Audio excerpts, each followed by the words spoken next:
about another voice and culture of Taiwan with We Love Hakka. 走马街，走马街啊！让我们加入客家风情，发现客家之美。丁宜兰县东山乡嘅宜兰客家行头，係政府一今年本做3期執行嘅計劃，做對本民眾認識宜蘭嘅客家前世歷史。了年也做得來老山花去上茶，向下體驗和浪上年嘅講言。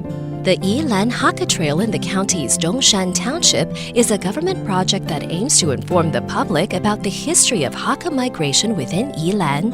The trail begins at the Lanyang Daxing Zheng'an Temple and travels through local Hakka settlements. After its eventual completion, the trail will make Dongshan the township in Yilan with the most Hakka cultural heritage. Hakka peoples in the area along the trail primarily speak the Zhao and dialect of Hakka. Be sure to pay a visit to the Yilan Hakka Trail to learn more about Yilan's distinct Hakka heritage. Hey, what's up? It's time to talk about Hakka here on ICRT. Hello， 大家好，我係邊個 Leo。Hello， 你好，大家好，我係 Joseph Lin。我看 Leo 在介紹宜蘭，對，我最近也常去，但只去這個羅東啦、礁溪，還沒有深入到東山鄉。一定要去東山，因為這邊有一個計劃叫做阿檢上佛小上客莊神法故事行頭，就是阿堅城。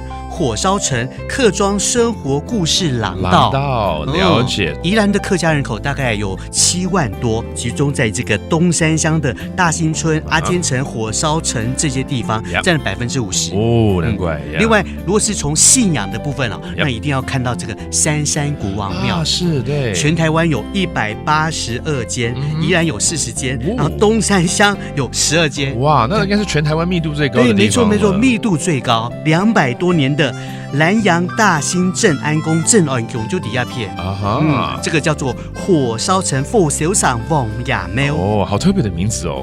被燒過。當年聽說被日軍燒過。難怪。OK。另外就講到客家人的信仰，一定要講到八公。對，土地公。這個阿點上八公廟就在距離宜蘭的大興鎮安宮5分鐘的路程，一定要去看看。是。